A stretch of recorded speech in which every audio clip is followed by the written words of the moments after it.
আজ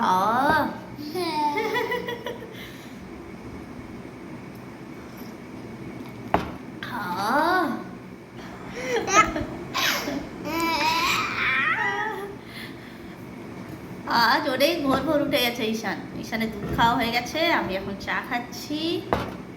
আজকে ওর ট্রিটমেন্ট তাড়াতাড়ি শুরু হবে, শুধু ওর ট্রিটমেন্ট না, সবার ট্রিটমেন্ট। আজকে এখানে অনম সেলিব্রেশন আছে, 3 দিন ধরে এখানে অনম সেলিব্রেশন হবে।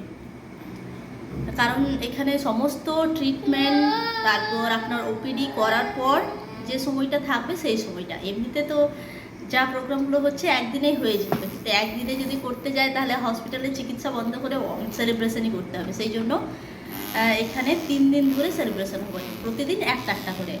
গতকাল হয়েছে পুক্কালাম কম্পিটিশন, ওই ফুলের রঙ্গোলির কম্পিটিশন, ব্লগ নিয়েছি, এখনও এডিট করা হয়নি। আজকে হবে ডান্স, আর কালকে হবে খাওয়া দাওয়া সাইড দেওয়া, আপনাদের সাথে শেয়ার করবো।